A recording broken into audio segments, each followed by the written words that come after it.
ঘটনাটা গতকাল আমাদের পার্টি অফিসে ভাঙচুর যেভাবে করেছে সেটা আমাদের প্রতিনিধি দল ডিজিকে বলেছে এবং তারা পরিষ্কারভাবে তার আমরা একটা নির্দিষ্ট কারণ গতকাল তো হামলা হয়েছে ক্রমশ আরও ছবি আরও ভিডিও আসছে তো আমরা আজকে বৈঠকটি সেরে গেলাম আমাদের নেতৃত্ব বলেছেন এদের বিরুদ্ধে ব্যবস্থা নিতে হবে এর আনুষ্ঠানিক কমপ্লেনটা এরপর আমরা করব ডিজি সাহেব কথা দিয়েছেন সেই অনুযায়ী অ্যাকশন নেবেন পাশাপাশি অতীতে অভিষেকের কনভয় থেকে সায়নী থেকে সুদীপ থেকে যাদের উপর হামলা হয়েছে এবং আমাদের এখানকার যে ত্রিপুরাবাসী যে তৃণমূল কংগ্রেসের যে কর্মী এবং নেতারা সেই মামলাগুলো সেই ঘটনাগুলো তাদের কি হলো তাদের দোষীরা কোথায় গেল সেগুলো আমরা আবার খতিয়ে দেখার জন্য আমরা তাকে অনুরোধ করেছি বাকিটা আমরা পরে আবার নিজেরা বসে আলোচনা করে এখানকার নেতৃত্বের সঙ্গে আলোচনা করে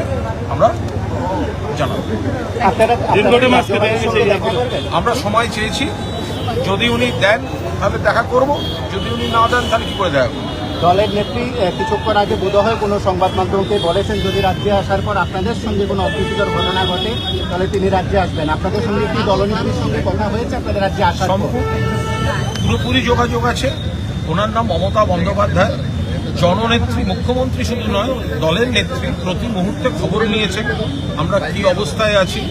ফলে মাননীয় মুখ্যমন্ত্রী যে বলেছেন যে কোনো রকম কোনো এই প্রতিনিধি দলের সঙ্গে যদি আপত্তিকর কাজ হয় তিনি আসবেন, এটাই হচ্ছে ইনি জননেত্রী, দলের অভিভাবক, মানুষের অভিভাবক এবং জননেত্রী।